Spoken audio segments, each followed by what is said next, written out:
Homebound Travelers, welcome to today's episode of Cast Guidance. I'm Tyr the DM, the Worlds of Chaos DM, and I will be your host today. With me, as always, is the unruly one, Loch Clark. Hi, Loch. Hi, everybody. How's it going? And we have a very special guest. You may know him as Black Dragon 13,000. We know him as Raph.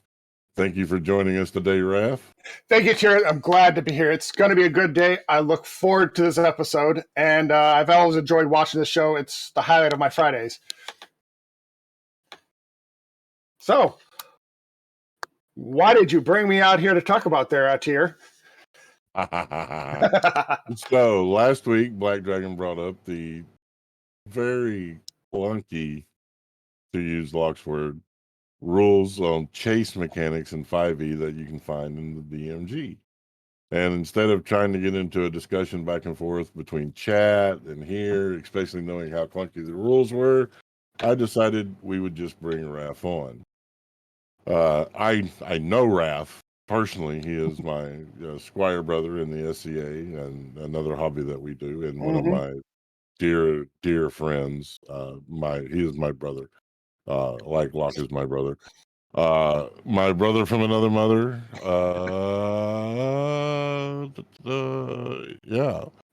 So today we're going to be talking about chase mechanics in 5e, but before we do that, we have some announcements to make. First off, this is for mature audiences. If you're not mature audiences, or if you're offended by sexual innuendos or the words fuck, you're going to want to leave now. Secondly, we are in no way, shape, or form associated with any tabletop role-playing game creators, designers, publishers.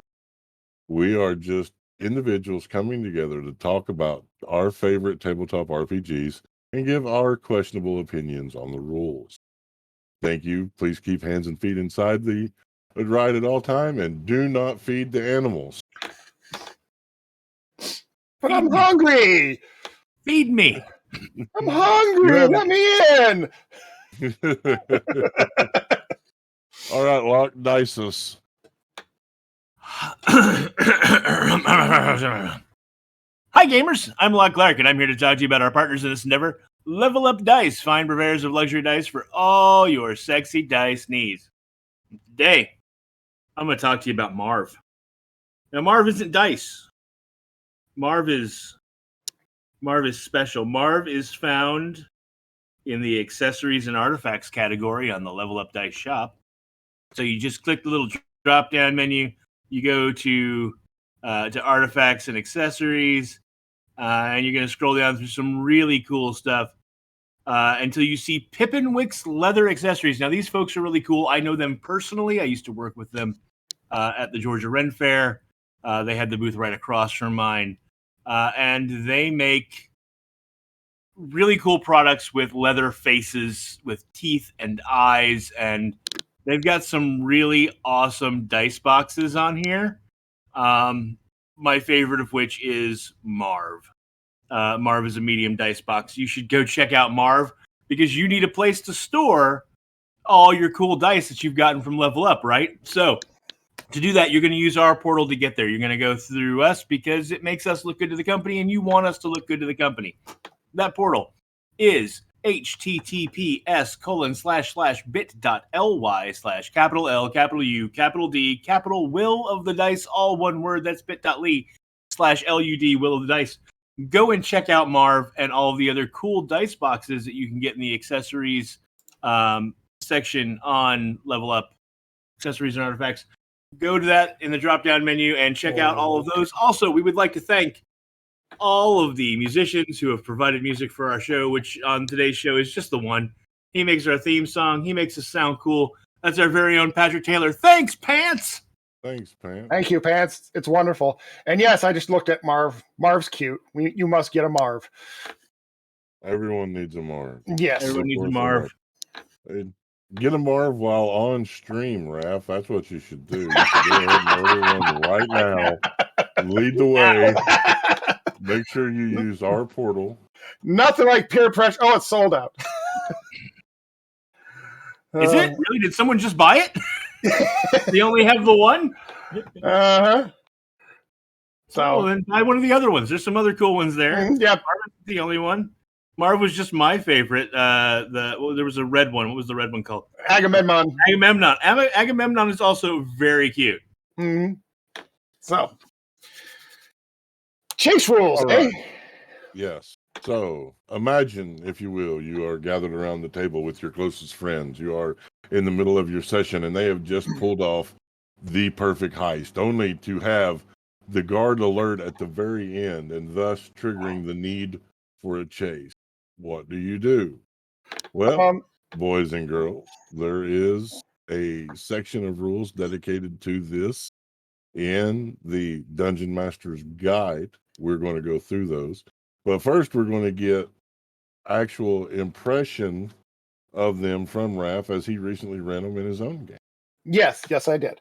I run a fifth ed game over Discord and D&D Beyond about once every 2 weeks with friends of mine. And they had a chase scene. They were running from a bunch of goblins. And I'm like, crap, I need to do a chase scene. So I looked up the rules, went through it. They're not that bad. I enjoyed them. There's an interesting mechanic in there I'll get into later. But essentially, it breaks it down to you're moving, and you either got to take a dash action to keep up with your opponent, or you can cast a spell, do an attack, or something like that. And on the DM side, the biggest part is just keeping track of the distances between the players and their quarry, or between whatever's chasing the players and them getting away. And then there's the complications table. And once we get into that part I found interesting and I enjoyed. The rest of it's a fairly standard mechanic of, all right, check see your range. Did they dash? Okay, they got closer. Did the opponent dash? Well, he got farther away. They didn't dash. What did they do? And then you got to kind of watch for exhaustion, because you make a check every time you dash of Constitution. You got to beat a 10. If you fail, get a point of exhaustion. 5 points of exhaustion, you fall out of the chase. Now, wait. I want to clarify something real quick. Yep. Rules is written. You get 3 dashes plus your con modifier for free without a check. After that is when you have to start making checks. So you gotta kind of like, so the beginning of the chase, everyone's going to be hard running basically. Yep. After that, though, people start getting tired. So it really makes it you have to pick and choose your moments to dash, which I find to be an interesting part of the mechanic, and it's part of the system that I actually like. Mm-hmm. But to a point, as you start going, if you don't dash, your quarries most likely are going to keep on dashing as best they can, as much as they can, to try and gain distance on you. So as the players, you have to decide, all right, do I've got something that can slow him down or speed me up, or do I need to keep dashing just to keep distance on them? So the other thing is the complications menu. That mechanic I absolutely enjoyed. Basically, as the player's turn starts, you all right, dash scene sets off. You take off running. Everyone rolls initiative. Either you keep the initiative from the combat you just left, or everyone rolls initiative. You can go in initiative order. The players get a choice, either the dash or make an action, because they're automatically assumed to be running, unless they do something different. At the end of their turn, they roll a d20. On 11 through 20, nothing happens.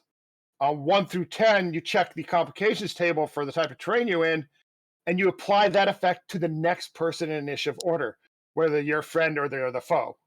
And that to me was kind of fun, because I had a son and mother playing, and the mother was right after the son, and he kept rolling low, and mom was getting slightly annoyed at him.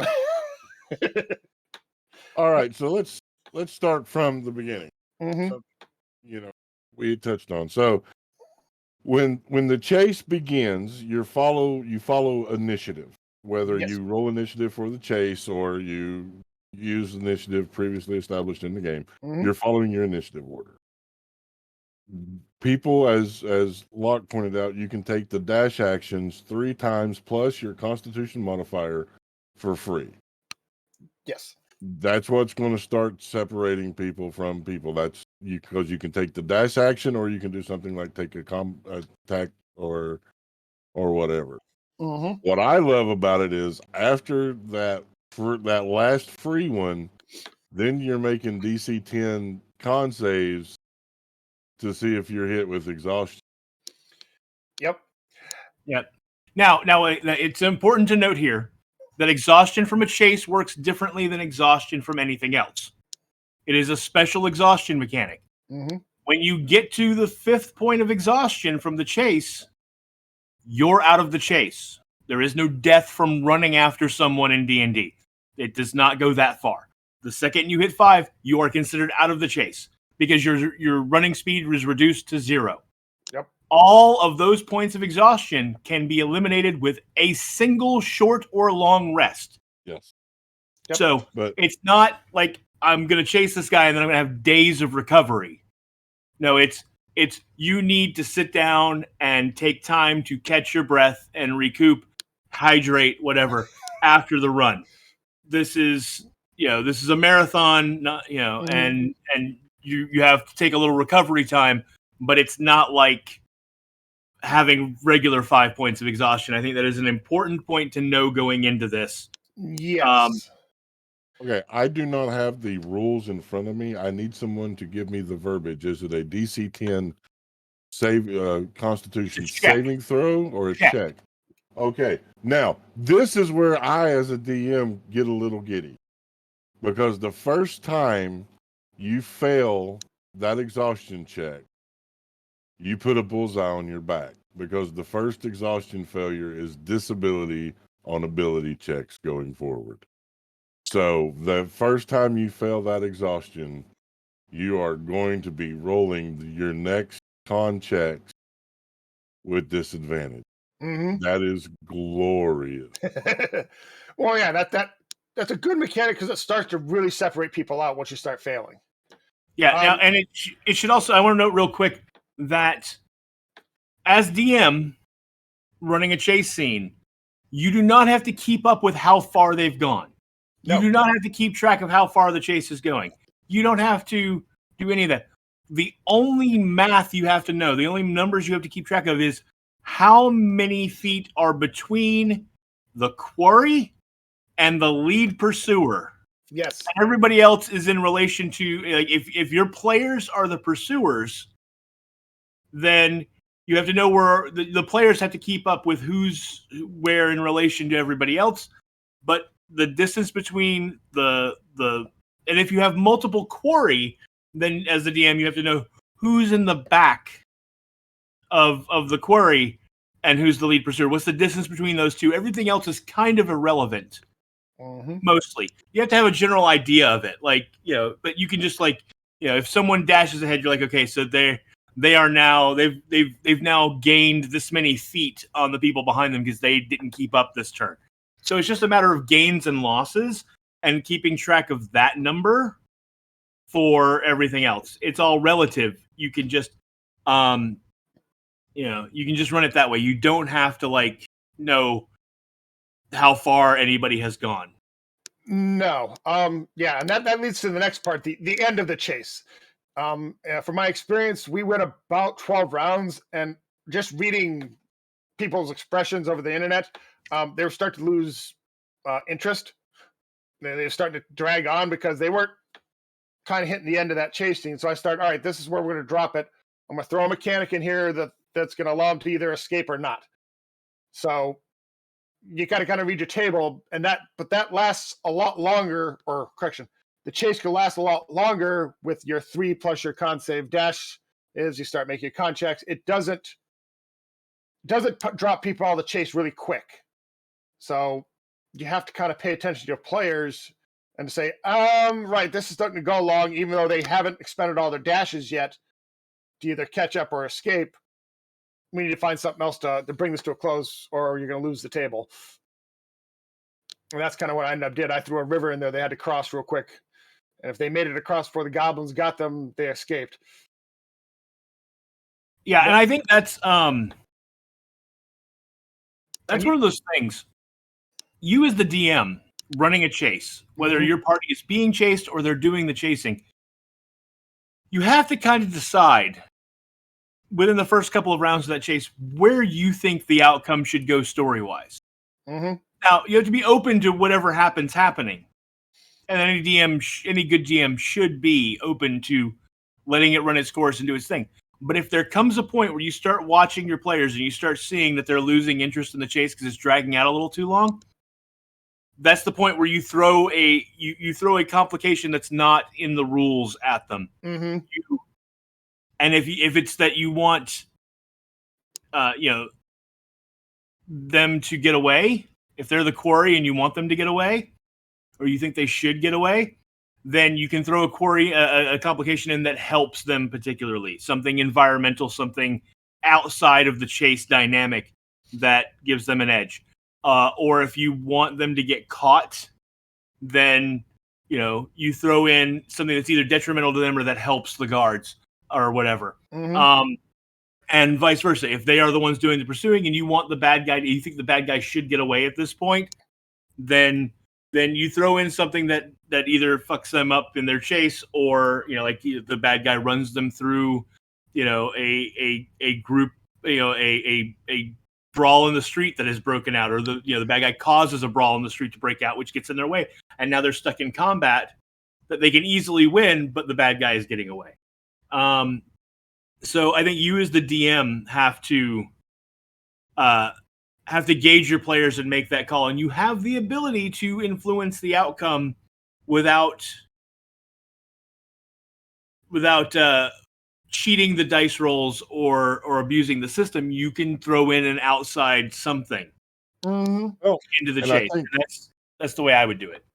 Go ahead, And I think another thing that you need to take into consideration is that your pursuers, the ones doing the pursuing, for the argument for this, we're going to say that the party is being chased by guard.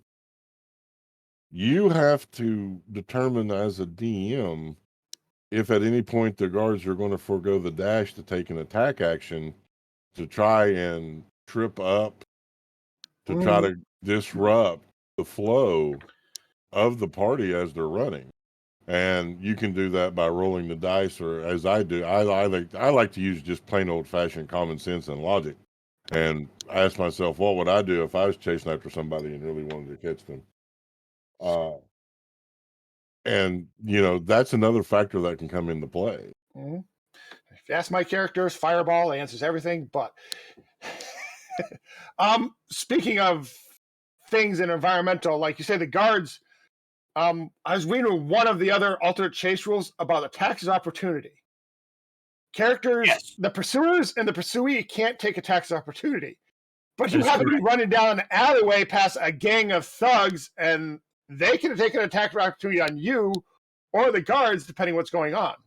Because they're not in part of the chase, but you're moving through the area, and they may or may not be disposed to hitting somebody as they go by. Yeah, the logistical reason that you don't get attacks of opportunity in the chase is that you are all moving in the same direction. Mm-hmm. And so the conceit of the chase is you are all moving in the same direction. You are all trying to get to something. And so because it is a fight on the move, they've just eliminated. I think it would have gotten way too clunky if they allowed attacks of opportunity during the chase.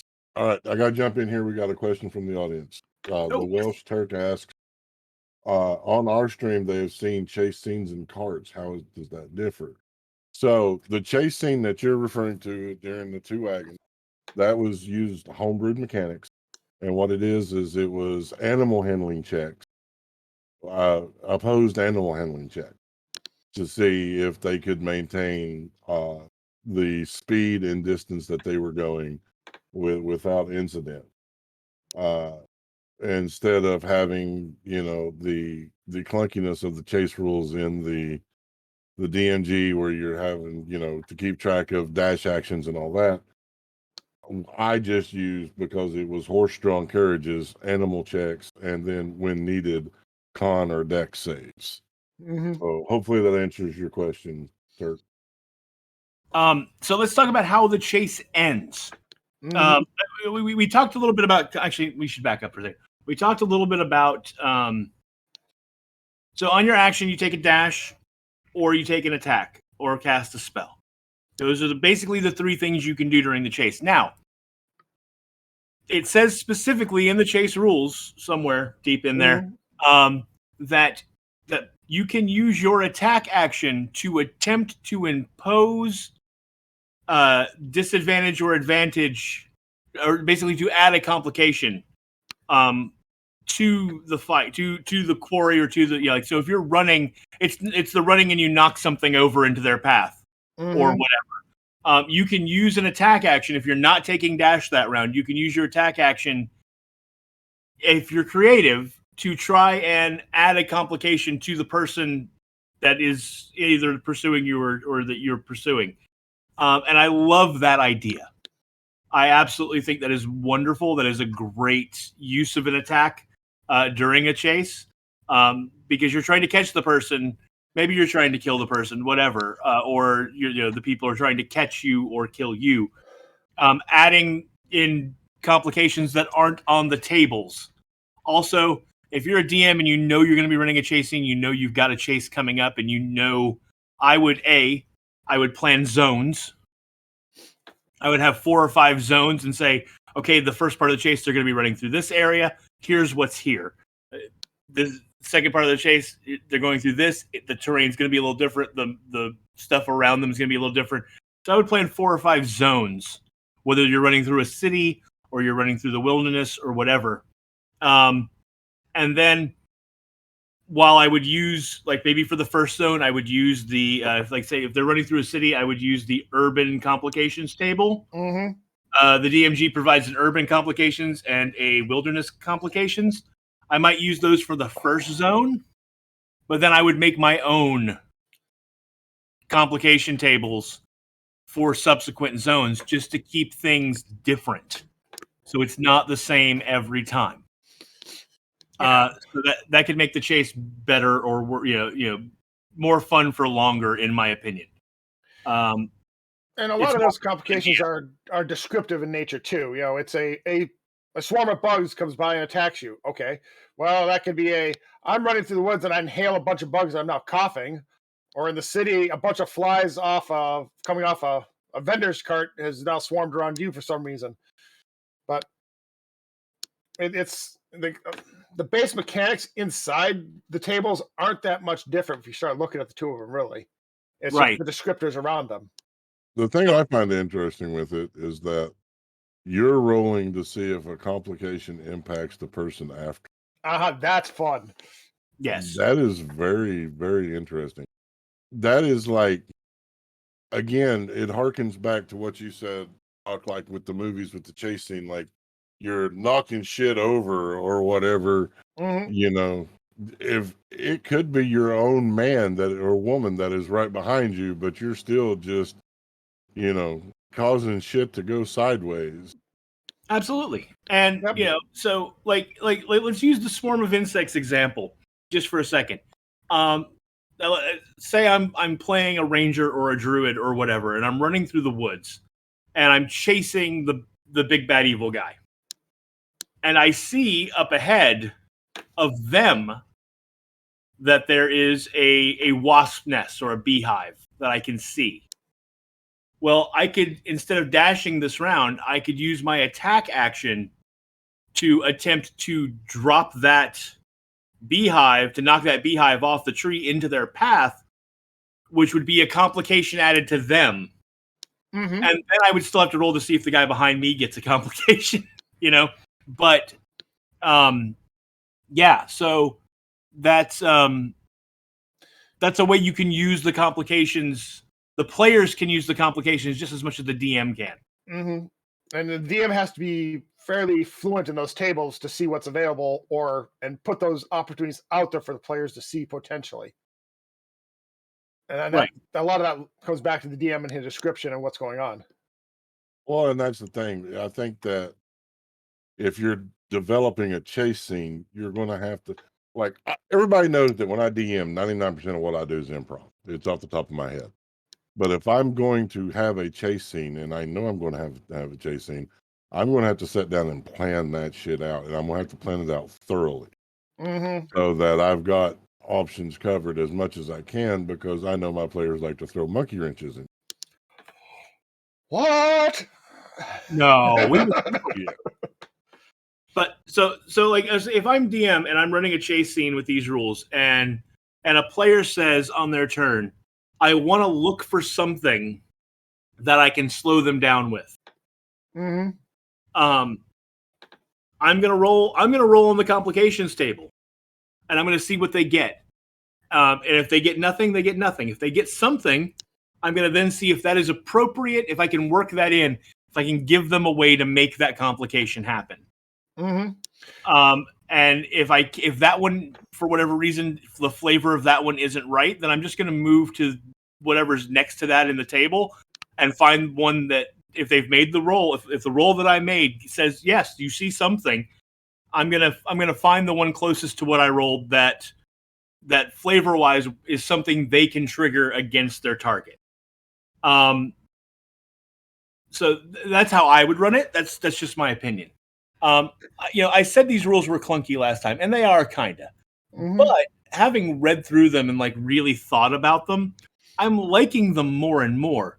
It is a very dynamic system that really evokes what a chase should feel like to me. It's something you can't go into blind. You have to have read these rules and have a good feel for them before a chase starts. Yes. If you get a chase sprung on you, I would suggest, we're going to talk later in the episode about some alternatives to this mechanic. I would use a simplified alternative, like Tyr's cart strategy, for a chase scene if you have not prepared for a chase scene. Yes, and I think we'll talk about that later, because did some research, found some alternate chase rule mechanics that kind of work. And they're very interesting. But earlier we were talking in the green room about ending the chase. You found an interesting rule set in the ending the chase and the rules there that really piqued your interest. I did. It's the rules. The rules that I found were interesting. Okay, so let's. So when it's time to end the chase ends when one side loses track of the other, or when one side is close enough to catch the other, or I'm sorry, I said that wrong. The chase ends when the quarry stops running. If the quarry gets to 5 exhaustion, they stop. If you can force them to run themselves out, they stop. And that will end the chase. If the lead pursuer gets close enough to catch the quarry, if they are neck and neck, you can end the chase and go into combat rounds. Or there's the stealth mechanic. All right. There are rules for this. Every time at the end of each turn, at the end of their turn, the quarry can make a stealth check to try to get away. So the stealth check is made against the passive perception of the pursuers. And in particular, it's the lead pursuer that mostly matters. Because, and there are things that there are bits that provide advantage or disadvantage on this. If there's lots of stuff around, if you're running through a forest and there's lots of trees, the quarry gets advantage trying to make that stealth check. If it's a crowded or noisy area, they get advantage. If the opposite is true, if it is a uncrowded, quiet area, disadvantage. If there aren't things to hide behind, disadvantage. If the lead pursuer, and this is my favorite part of all of this, my lead pursuer is a fucking ranger, the quarry gets disadvantage. Or if the lead pursuer has proficiency in survival. But just for being a ranger, if the ranger is behind you, is the first person out in front. Now, who's in the lead can change from the pursuers as the rounds go. That can swap in and out. But if at the moment when they go to make that stealth check, if the ranger's in the front, they're at disadvantage making that stealth check. And I absolutely love that. Now, if the lead pursuer has line of sight, has unbroken line of sight on the quarry, then the stealth check fails automatically every time. But if there's a chance that the quarry can disappear, they get to make that roll, and all they got to beat is the passive perception of the people that can see them. Mm-hmm. And they can get away, and that will end the fight. That will end the chase. And I think that's beautiful. That gives you a way out. They slip around a corner, and by the time you get to the corner, they're gone. Or whatever. They disappear behind a tree, and by the time you get to that tree and look behind it, you don't know where they went. That sort of thing. So, and that's one of the things that comes into play is that, it's that whole line of sight, knowing your terrain, trying to find places, trying to find those opportunities to break the line of sight. Mm-hmm. And see, that's another opportunity or another time when you have to come to the conclusion. Let's say you're the one being chased. Okay, I can drop this fireball spell. It's going to put me closer to them, but it may disrupt them enough that I can break line of sight, or I can cast darkness on, a point behind me, or, darkness on this bunch of crates in front of me that, and hope that they run into them. Or the web spell. The web spell is very specifically called out in the rules as an example of what you can cast to mess up a chase. All right. I would say grease would also be a great spell to throw into a chase. So the Welsh Turk is asking, does the NPC chasers have exhaustion checks? Yes. So the NPCs, whether they be the quarry or the prey, they also only get the use of dash actions 3 times plus their con modifier before they're making those same DC 10 exhaustion check. Mm-hmm. So shit can get really interesting really fast. Yes, Ustad. Blink would also work to break line of sight. Mm-hmm. Same with Dimension Door, or to catch up real quick too. Yeah. Yeah. So there are some other factors we haven't talked about, and this is where the rules can get really clunky. This is where chasing can really bog down, and you have to be careful. And then there's my absolute favorite thing in the chase rules that I would love to see happen. It would probably frustrate the shit out of players, but man, it'd be hilarious. Splitting up. This is where it can get really clunky. If there are multiple people, like if your party is the quarry and you are being chased by guards, you could split the party, and now it's not one chase scene, it's 3, for example. And the way you would run that is you would run 1 round with chase A, then you would run around with chase B, and then you would run around with chase C, and you would keep the initiative order, but you would do the initiative order within this chase first, and then within this, because going back and forth, hopping back and forth between chases would get really confusing, I think. So I would run chase A.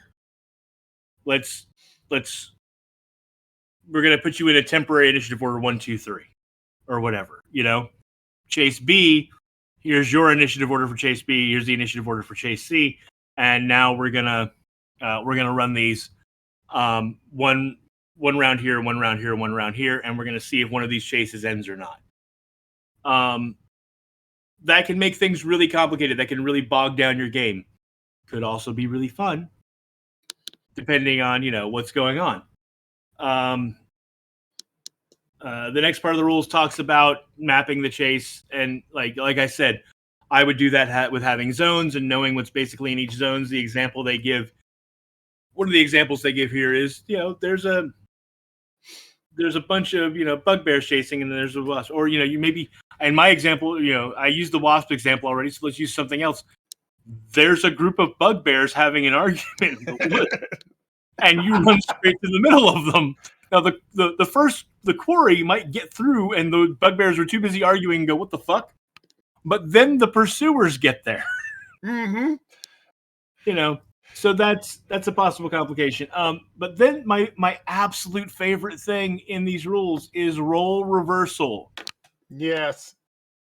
Imagine, if you will, you are running a chase scene, and it looks like the chase has come to an end because suddenly the quarry disappeared. Why did they disappear? And then suddenly they're chasing you. And now you're the quarry and they're the pursuers, and the chase is still going, and you still have all those same levels of exhaustion. I think that would be like, I just imagine like they all made their stealth checks and they're all behind the trees, and then suddenly you're running and you get to the trees and you look back and now they're behind you shooting arrows and the chase is still on. Like, there's only one thing I really do not like about this set of rules. Mm-hmm.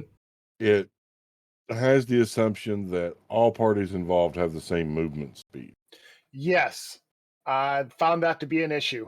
We had one gnome in the party, and he was constantly lagging behind and needed assistance from the other players to get ahead through magical means to keep up with the party. Well, and, it could be like, I'm going to use bugbears, for example. Bugbears have hella movement, so they have hella movement and hella reach. So if they're the ones chasing you, it's not going to be just a simple matter of dash, everybody dashing. They're going to catch you. The laws of, laws of math. Yeah, they can travel greater distances over the same amount of time.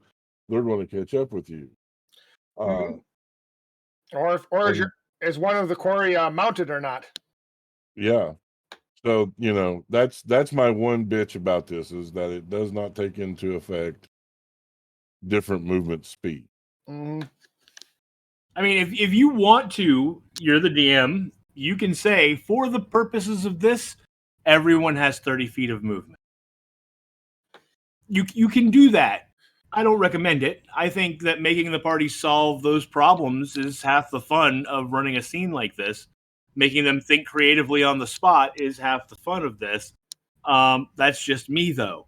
If you want to, run these rules in particular, and you want to streamline it a little bit, that's a place you can streamline it. Everyone gets 30 feet of movement. If you dash, you get 60. If the wizard casts haste, you get an extra movement. So now you're moving at 90. But when haste runs out, if the chase lasts more than a minute, you got a round of doing nothing. Yep. Better make sure you got far ahead. Yeah. Well, here's another thing to consider. Monks. Oh, yes. Higher level monks get hella movement with Step the Wind. Mm-hmm. Oh, my God. Yeah. Your chase would end real quick if there's a monk involved in some ways. Yeah. Yeah. Hell, yeah. Haste the monk. Now they're moving 90 plus Step of the Wind. Mm-hmm. Or no. Yeah, 90 plus Step of the Wind. Because 60 for dash, 30 for haste, and then they can use their bonus action to step. Yeah, it's brutal. And if it's a bugbear monk, you're fucked. Bugbear monk. I have one of those. He's in a wheelchair. He's great. Reading through the forums, I was doing some research for some of the other alternate chase rules. I saw someone set up a setup where one of their characters could go over 400 feet around with various buffs and upgrades based off a monk class with a different race selection. Like, oh, it hurts my head. I mean, if you want to build your character for chase scenes, they don't come up often enough for it to be really important. But Mm-hmm. There are ways to simplify this. But there are things you can do just within these rules. The chase does not have to last long. A chase could be really quick, or a chase can last, long enough that you, the DM, have to intervene somehow. And intervening can look like a lot of things. It could look like, like if you're being chased by the guards. Look, like I said this at the beginning, I want to reiterate this. You as the DM within the first couple of rounds of the chase need to decide how you want it to go, because there might come a point in the chase where it has bogged down and your players are getting unhappy. They're losing interest and you need to do something. Yep. So let's say, for example, we're going to use Scions of Oblivion for a second. The beginning of Scions of Oblivion. Let's say where Pants was robbed. Pants had punched the Chancellor, the steward, whatever the fuck his name was. Pants had punched him, and a chase scene had ensued. We had managed to run from those guards. Now, excuse me. We should get caught. Period. If you walk up and you punch the head of state in front of all of his guards, you should get caught. And whether or not it's good for the campaign, there have to be consequences. So if you have decided as the DM within those first couple of rounds of a chase, they need to get caught so they can get punished for this, because they need to learn you don't do that dumb shit. Then at some point in the chase, when the chase starts to bog down, some person who's loyal to the crown sees the guards and goes, if you go through this alley, you'll cut them off. And the guards turn and go down that alley. Mm-hmm. Or the guards ahead of the party who are running away have been alerted and have gotten in front of them and blocked their escape. These are things you can do externally to the chase to bring it to a close. And you should, if it's starting to bog down. Yeah. Or if the players just fucking deserve it because yeah, they kind of deserve that one. Well, and the guards in Ruinous Cache, especially the guards in Iron Sage, they have a special weapon called a man catcher. Now, most people think of a man catcher as a pole with a loop or something on the end of it, something that you can control movement. No, these are specially designed crossbows that fire a bowload. They are made for people that are trying to run away. So, no, Tyr was not prepared for this at all. no, not at all. But that's, and to your point, and when I ended the scene, or they hit the end of that chase, they start to get bogged down. That's when I had the river ready. All right, we're gonna hit the river. They have to cross a 30-foot river that's rapidly running. If they get across, they'll be able to break contact with the goblins and get away. They're in Elven country then, so yeah, they had to figure it out. How are they going to get across the river? They should jump in and swim, or there's a chance you could get swept down river. Make some checks. Magic, they chose the jump and swim and drawn method, but they made it across. But it was, that's how you ended the scene. All right, they made it across. We break contact. We move on with what's going on with the campaign and the game for that night. That's the Lord of the Rings ending. Yep. Frodo and Sam. Arwen. Oh. Frodo and Arwen being chased by the Black Riders, trying to get to Rivendell. They just have to get to the river. Mm-hmm. Because the river will not let the Black Riders cross. So, like that, and that's what it is. That's that's a perfect example of a good chase scene. Mm-hmm. Now, and they all have the same movement because they're all riding horses, and horses all have the same movement speed. So, are we playing gaming logic to movies? What? Yeah, always. Hey, you know what? I'm gonna tangent for just a half a second, since we're applying gamer logic to movies, and I'm going to give a hot take, controversial opinion. The best D&D movie ever put on screen is the Western Silverado. Fight me. Never seen it. Oh, you need to see Silverado. Scott Glenn. Oh, the Western. I thought the name of the movie was Western Silverado. I'm like, the Western Silverado. Scott Glenn, Danny Glover, Kevin Kline, Kevin Costner, fucking John Cleese, Jeff Goldblum, Brian Dennehy. Just like oh my god, that cast, and like they are a D&D adventuring party that gets put together and then has to fight the BBEG. It's a D&D movie. It's just Western skin. It's the best D&D movie ever made. I'll tell you another good one, and I was thinking of this also, Turk, and that's The Mummy. Yes. Oh, The Mummy is a classic fun movie. The Mummy is... I don't know that I can count The Mummy as the best D&D movie ever made. It is a great movie, and it is, I think, a D&D movie. However, it is above and beyond everything else. It was my bisexual awakening. So, like my sexual identity, my identifier is I am attracted to every member of the cast of The Mummy, and so I gotta say, it was a hot cast. I mean, Brandon Fraser was hella hot in that. Have you heard the story? So you know the scene, the opening, yes, where Noxuna Moon comes in the body paint. That's been going around the internet. Yes. Yeah, Brendan Fraser was not supposed to be on set that day. Arnold Vosloo was standing there waiting for the sexy actress playing Noxuna Moon to come in wearing just body paint and pasties. And fucking Brendan Fraser walks in, full body paint, gold pasties, the whole nine as Noxuna Moon.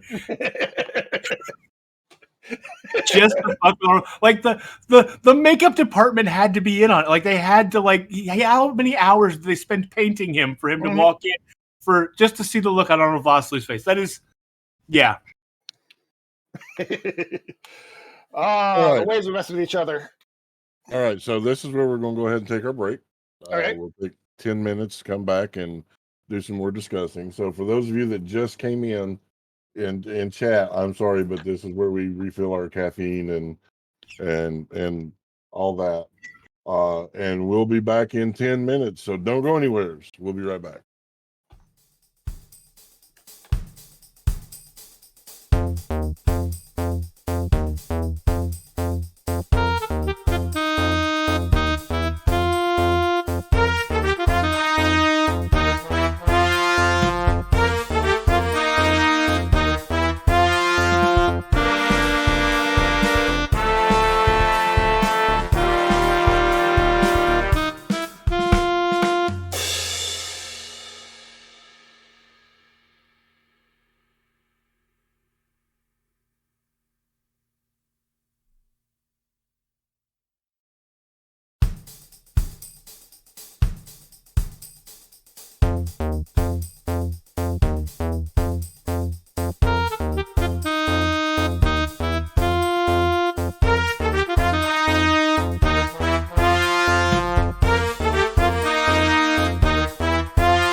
back. Thanks so much for hanging out while we took our break. Sorry, it was a little over 10 minutes. That's my fault. We are today talking about chase mechanics in Dungeons and Dragons 5e. We're hanging out with our special guest, Raph. You know him from chat as Black Dragon 13,000. We are having a grand old time talking about the chase mechanics. Mhm. Good times. Yeah, it's And been now good. we're going to talk about alternatives. Now, Raph, you said you had some alternatives. We're going to start with you. All right. One big one I found was pull up the website, was off GM Binder. It's a little clunkier and it's got a lot more to it. So if you like your granularity, you like your I don't know, more in-depth rules, it sets up range bands similar to what you're talking about, your zones. This sets up range band where you're at short, medium, and long range from your quarry, and that kind of dictates what you can and cannot do inside that range band. If you're at point blank, you could take a swing at him as he's running away. But based on how you make your dash and your constitution check, then puts you back into a short or medium or even a long range band. And if you fall out of long range, you're out of the chase. So basically you get left behind. And they run in 60-foot range bands. So it takes in account flying and some other monk abilities for speed and how they set up their complications. But it wasn't too bad, but it's a little more in depth on the GM side when it comes to making sure you're tracking more numbers. So you can find that off GM Binder. It wasn't bad. A lot of these use a lot of opposed checks versus opposed athletic checks, or like you did for your chase scene on the card, opposed animal handling checks to determine whether you catch up or lose whoever is chasing you. So I like that. If you want more, as you say, granularity, if you want more minutia to the chase, I see that one being able to bog down easier. But if that's if you have the gaming group who are all focused on the math, who like that kind of play particularly, that is a great alternative.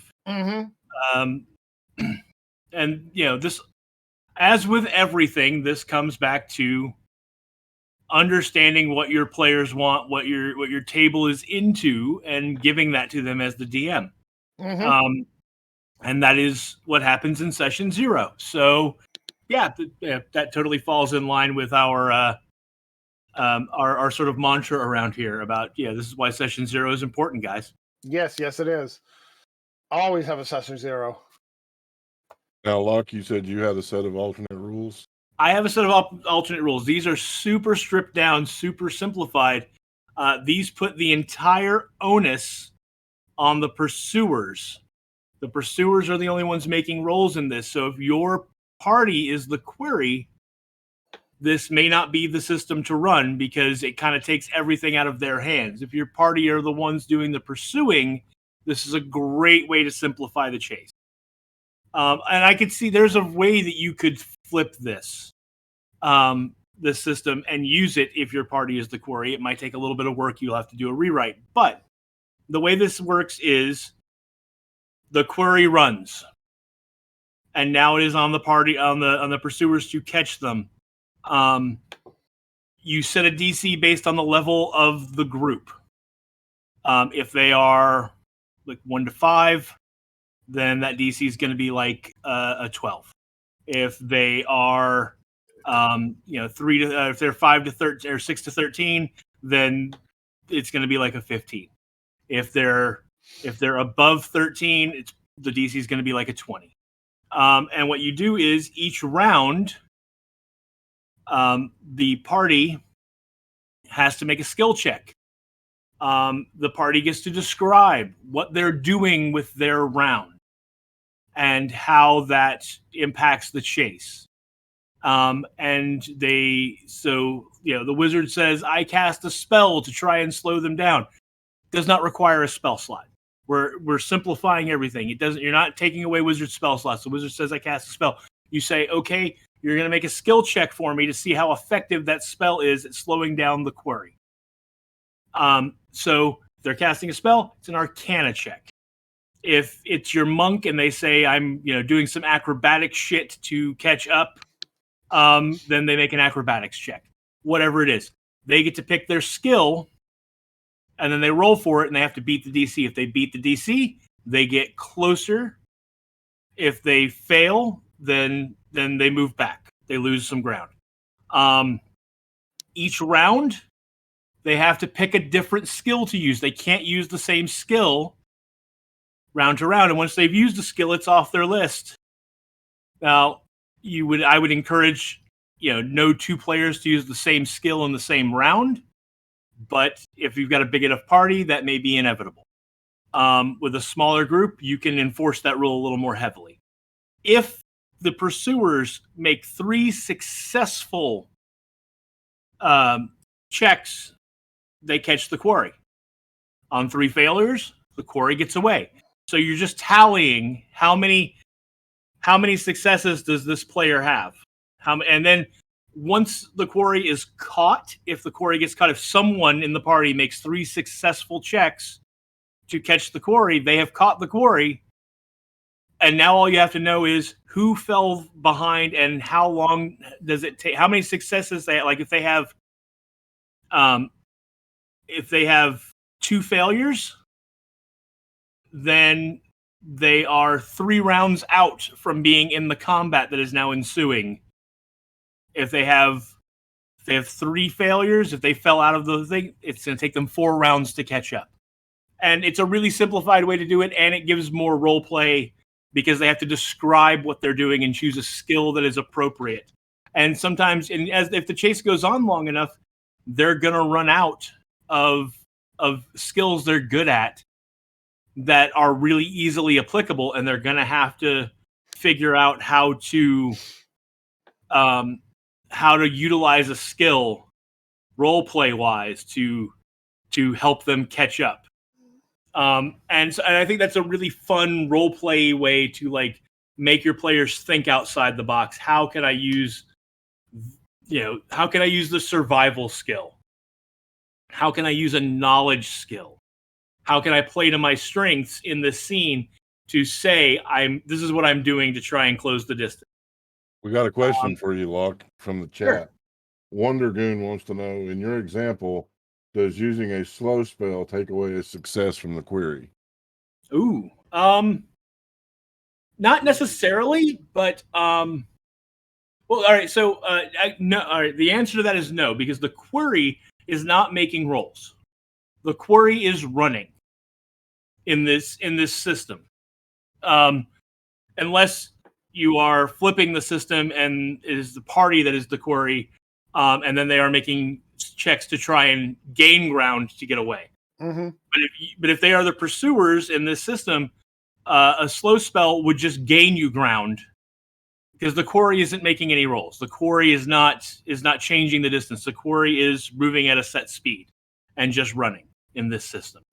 And Wonder Goon, thanks for showing up. That's my buddy Alan. All right. Alexis.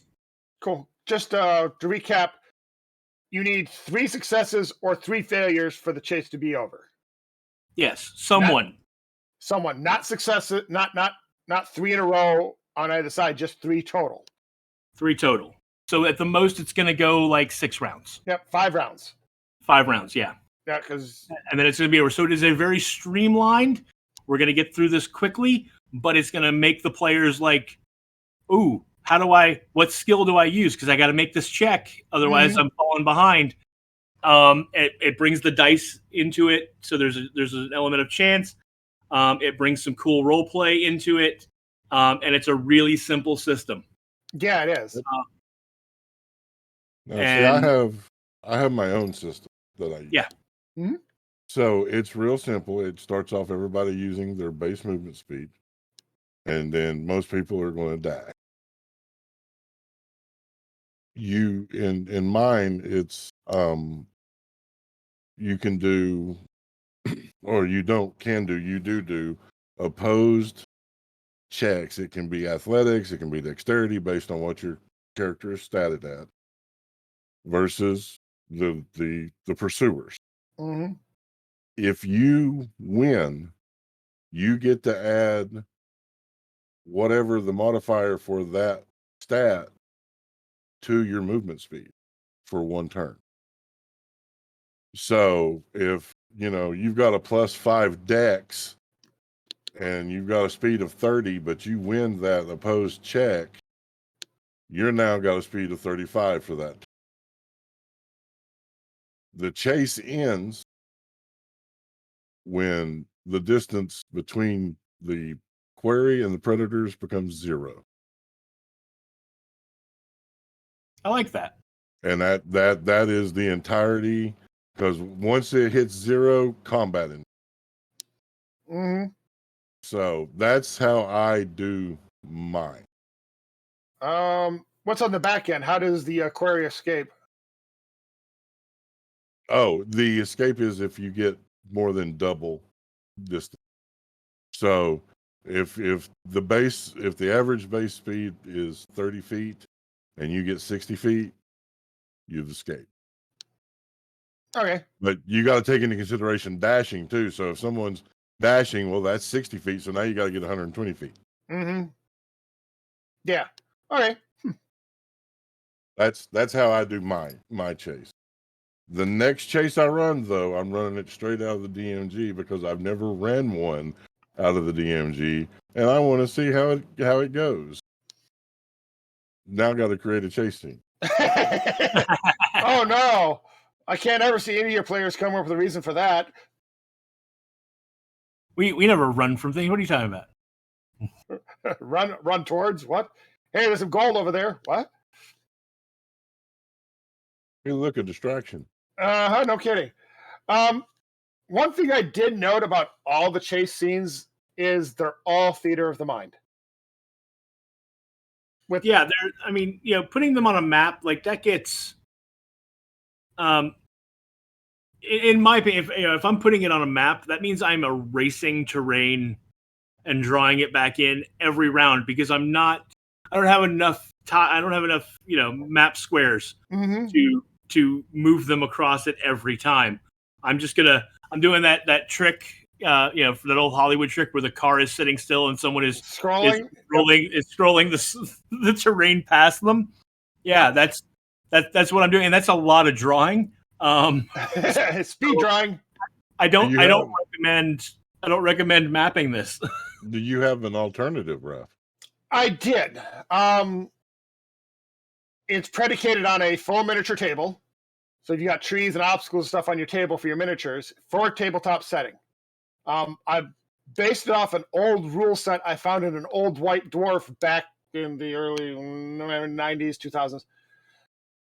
And it comes down to this. On your turn, you can either move left or right 10 feet. And then take an action. Either cast a spell, fight, whatever. And then you take your dash action, which allows you to move forward 30 feet. Everyone does that. End of the turn, all the terrain moves down the table at you 30 feet. So it's coming at you. And if it hits you, you have to make an athletics check, acrobatics check, whatever, to get out of its way. To get over it, get under, get around it.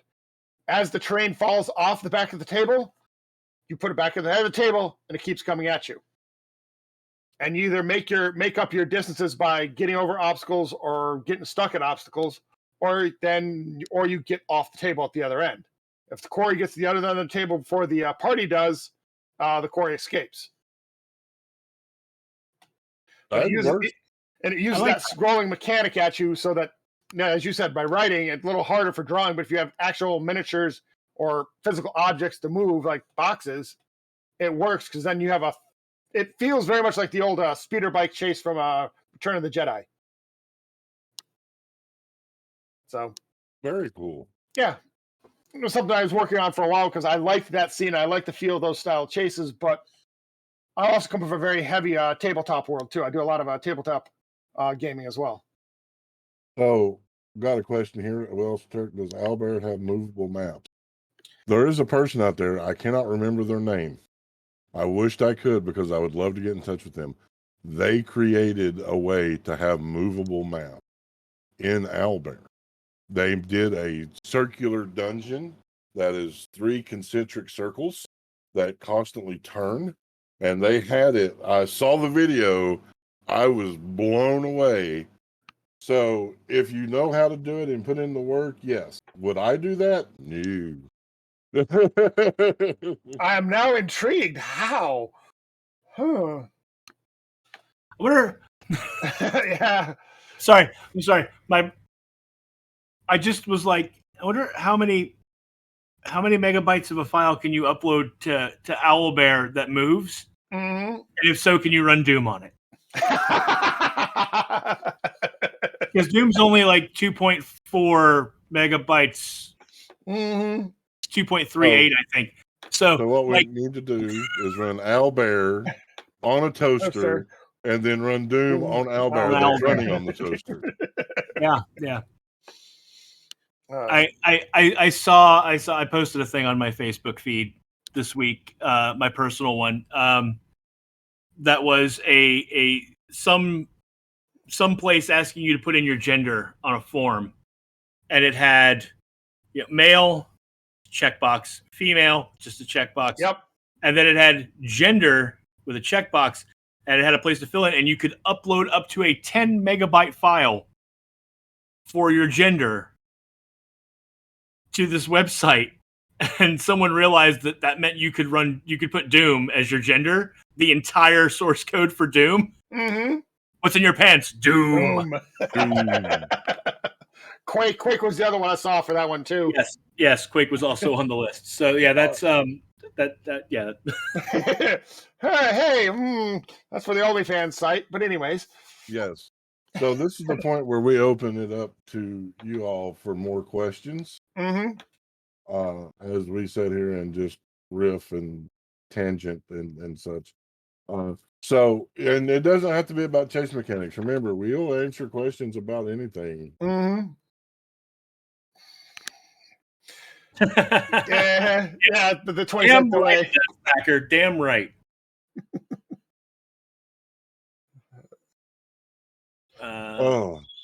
So yeah, that's I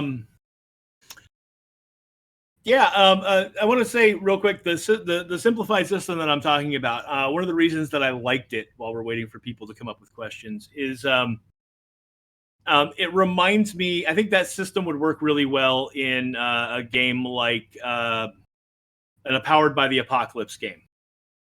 If you're not familiar with Powered by the Apocalypse, it's a great system. Started off as Apocalypse World, and then they made skins of it. They made Dungeon World, which was their fantasy RPG skin. They made, and then since then, like, they have licensed out the system to other developers who have made skins of it for all sorts of different things. One of my favorites being Monster of the Week, which is a game where you can play. They have archetypes that would fit any show from Supernatural to Buffy to X-Files.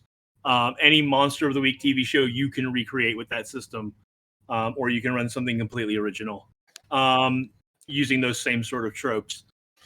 There's a great system. I am dying to play it. I own it, but I have not gotten to play it. I don't want to run it because I want to play it. There was supposed to be a one-shot done on the Level Up Dice TV channel when we were on that channel. And it got pulled, unfortunately, but I bought the game and have been sitting on it. It's called Brindlewood Bay. And basically, imagine the Golden Girls meets Murder, She Wrote as a game system. You're a mystery book club that solves real-world murders in a sleepy New England town. And you're all old ladies with different moves based on like your favorite hobbies and whatnot. And so you're solving a mystery. I want to play a little old lady in Brindlewood Bay so bad.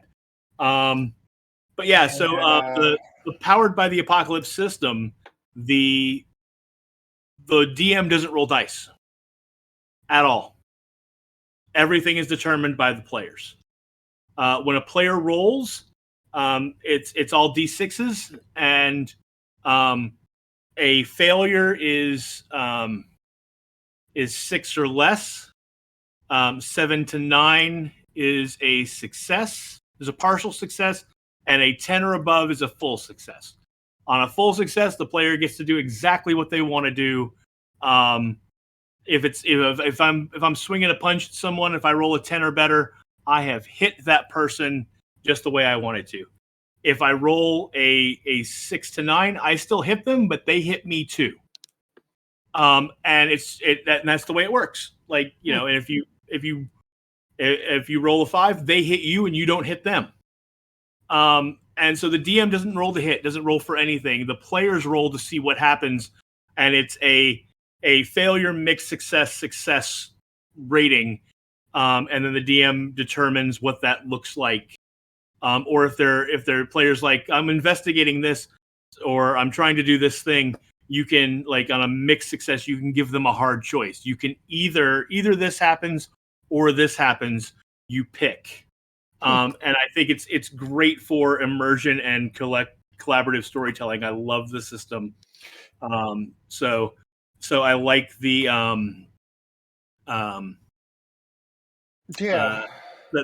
these chase rules. The DM sits back and does nothing. The DM just keeps track of how close they've gotten, whether, you know, who's gotten how many successes, so they know where people stand in the chase. And it's all what the players do. Yeah. Okay. I got to bring up an obscure RPG that I came across that I want to play. If you are familiar with shows like Downton Abbey, the period dramas where they have the season where you go to London for the season, it's called The Season, and you are in, you know, in London during the ball season, during all that, and it's political intrigue, sort of like the political intrigue from Vampire the Masquerade meets Downton Abbey. I want to play it just so I can go, I said good day, sir. See, well, Loch, you were talking, I want to play that, but you were talking about the just the Monster of the Week. Reminds me of an old RPG I came across back in my college days called, it came from the Late Show. It was a small one-off RPG, but it basically was the premise was, you're in a horror movie, good luck. And it gave you mechanics for whatever monster or creature was chasing you, and then you had to set up as the DM how the story played out, how the players got out alive, and give them that opportunity. But it was a lot of fun, but it was just cheesy. It set up the cheese ball mechanics for everything. It was fun. I love it. Yeah, we need to play that. That's what we need to do. We need to, since we are on our own channel now, we need to find some of these obscure games, have some just single sessions with them just for shits and giggles. I will, if you send me your copy, Loch, of Brindlewood Bay, I will learn it and I will run it. It's in the high drive. Oh, okay. It's in the cloud. It's there already for you. I will learn it and I will run it. Cool. Oh God. Wonder Goon. Attack of the Humans. Is that the one with Pose Down and the other powers like that? Is that the origin, if I remember correctly, of us playing way back in the day of where is the Dread Lord? Is that?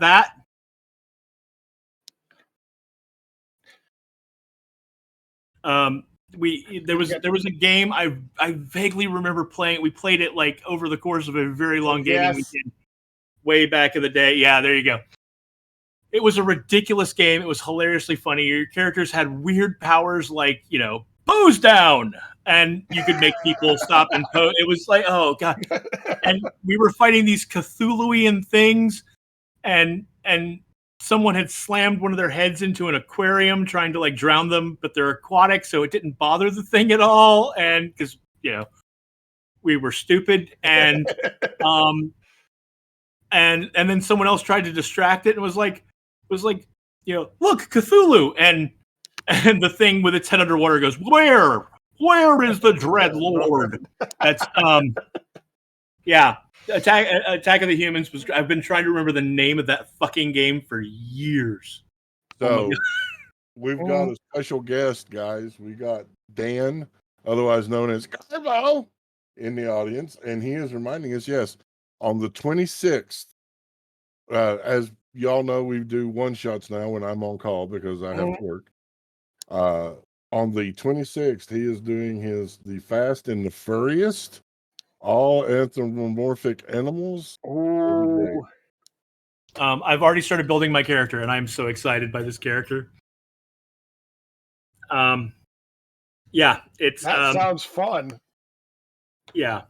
The premise he has designed for this is it's chef's kiss. I'm enamored all to hell with it.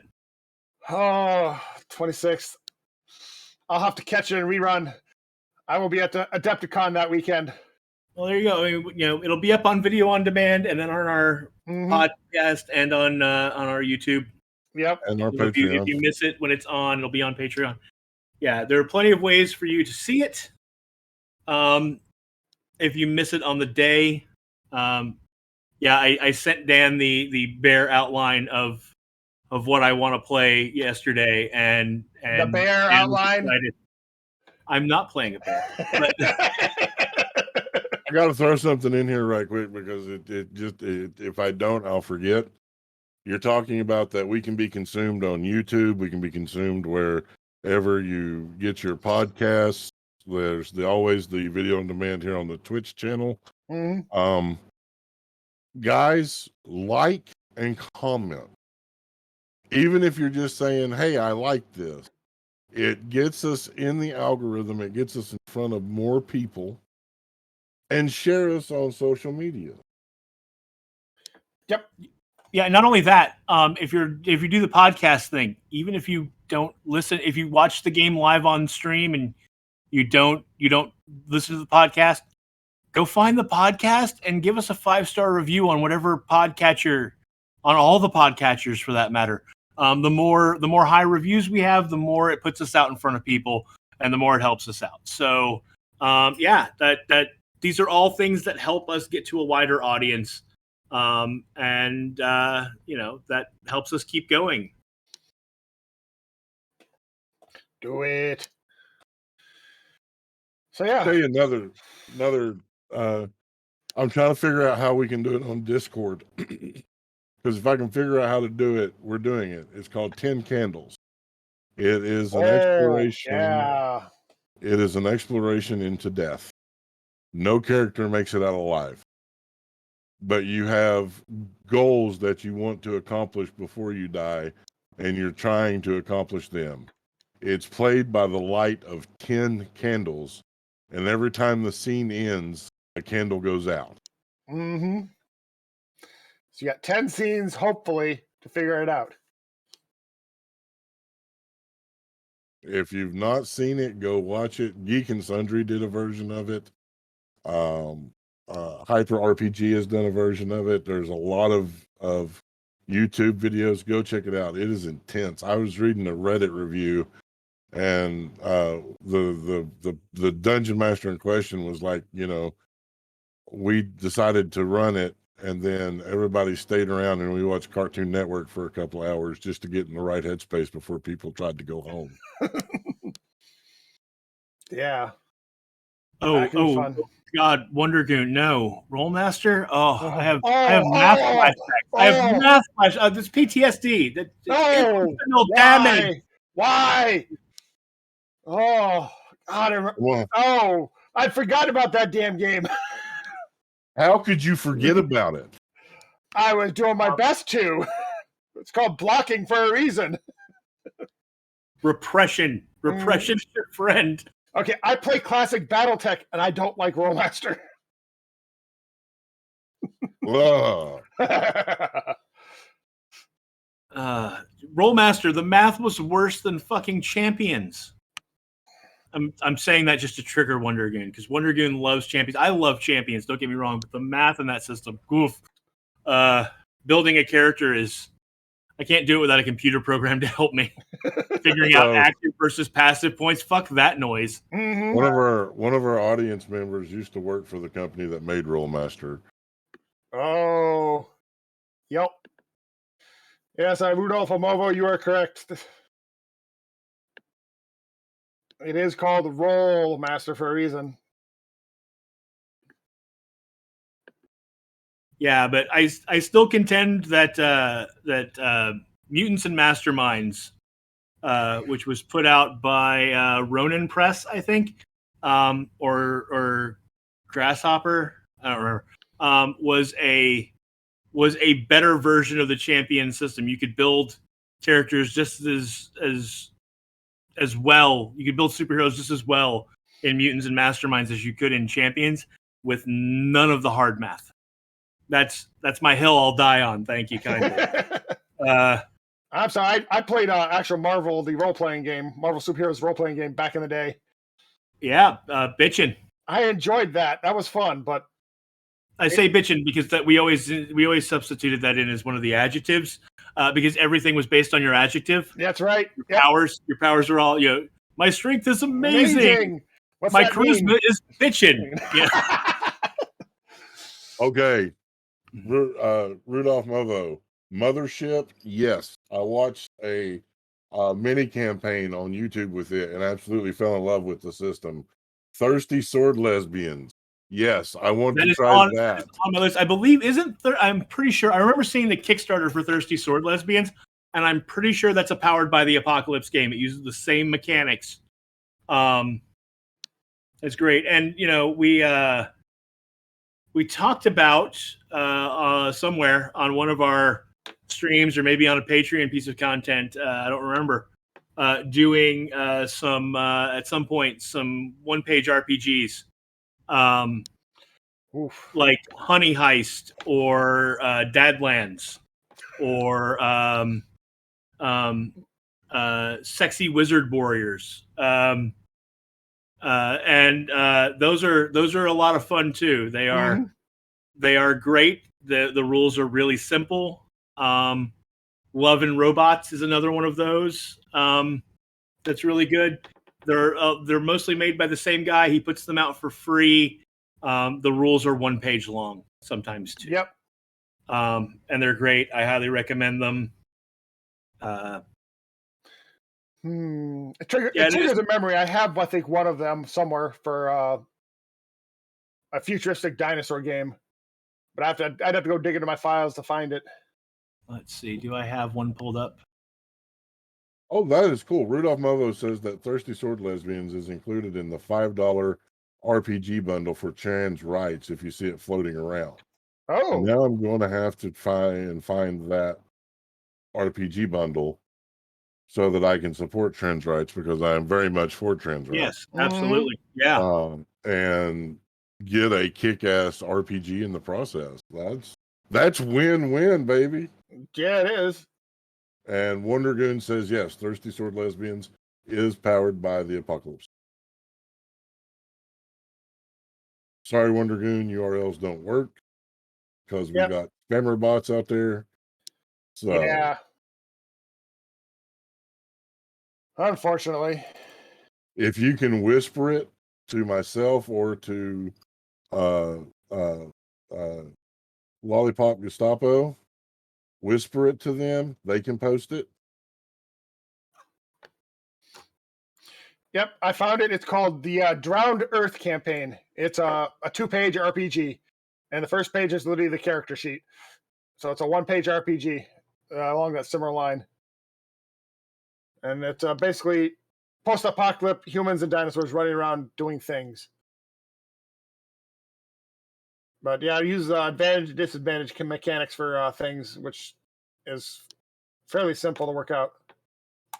Tell you an interesting system where you're talking about, Locke, where the dungeon master doesn't do any rolling. There's a system out there called Cypher. And I got introduced to it. Geek and Sundry did a show called The Callisto 6. It's superheroes. It's in the Cypher system. And the GM doesn't roll dice in it either. They set the DC. It's really cool because your characters have different perks and buffs that can lower the DC. But the thing I love is that the DM can impose a penalty, and if you take it, you get an inspiration point, and inspiration points can do great things. The thing about it is it's based, you get your XP and stuff on your storytelling and your role playing. It's not combat heavy. Mhm. And I absolutely love that. Yeah. That reminds me. That's something we didn't talk about in the D&D 5e chase rules. That system we were talking about, where advantage or disadvantage is imposed on the quarry making their stealth check to escape. If the players have inspiration from the DM, they can use that to negate advantage or disadvantage either way for that check. So that is one. It's an additional use of how inspiration can be effective in the game, which I very much like. Mm-hmm. Very cool. Cool. All right, guys. Any more? Just real quick. If you want to find the one-page RPGs, they are made by Grant Howitt and his company, Rowan, Rook, and Descartes. And he posts a lot of them on his Twitter. And I misquoted the name of the one. It is Sexy Battle Wizards, not Sexy Wizard War. Sexy Battle Wizards. I've run that one. It is a lot of fun. And he also did Honey Heist and several of the other ones we mentioned. Love and Robots. All right, guys. Any more questions from chat? This has been a good show today. Yeah, I've enjoyed it.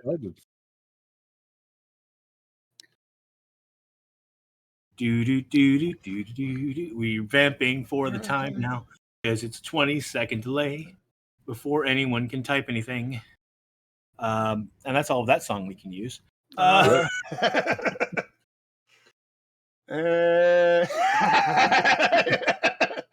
You got cursed at, Larrock.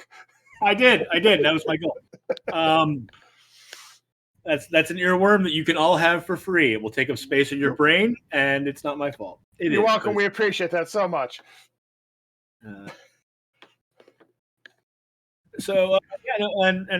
Raph, thanks for coming on. I appreciate the opportunity. We really enjoyed your presence today. If nobody else has any questions, we'll give them a minute.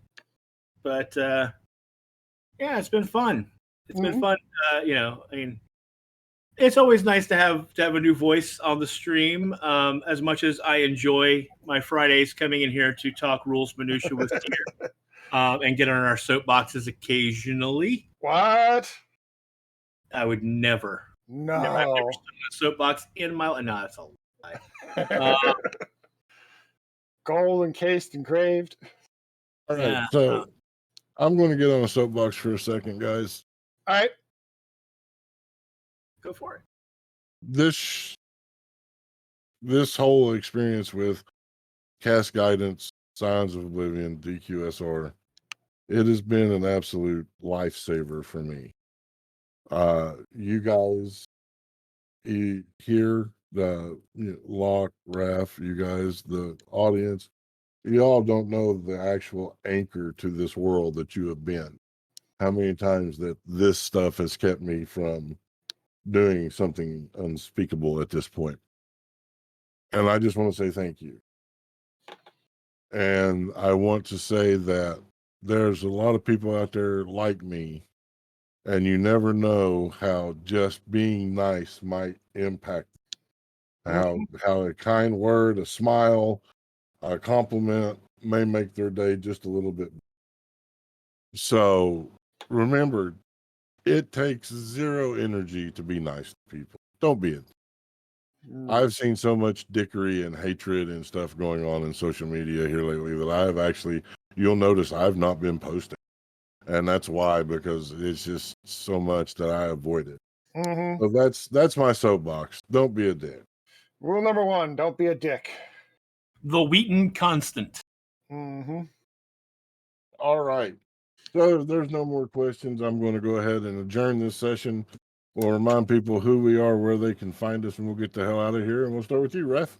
Hi, I'm Raf. I am a friend of the cast and generally a member of the audience. You can't find me right now on Twitch, but thank you so much for allowing me to be on here. It's been a good time. I appreciate it. And I am still Locke Clark, and I have been here and will continue to be here casting tangents with Tyr on Fridays at noon. You can find me on both DQSR and Scions of Oblivion Saturdays and Sundays, playing Bjarnor and Karak respectively. And you can find me on the Book of Faces and the Twitter Patients at Locke Unruly. That's Locke with an H. And I am Tyr the DM. I am the world's okayest DM. And you can find me on Twitter at Tyr, Tyr, _the_DM. Thank you so much for joining us today. And remember, as times go on and things are hard, there are people out there that will allow you to rest with them. They will build you up. They will help make you strong so that you can go forth and be strong for other people. Remember that love and inclusion, these are the torches that light a path to a better tomorrow. Come join us and be torchbearers. And until next time, if someone doesn't know, don't cast aspersions, cast guidance. We love you guys.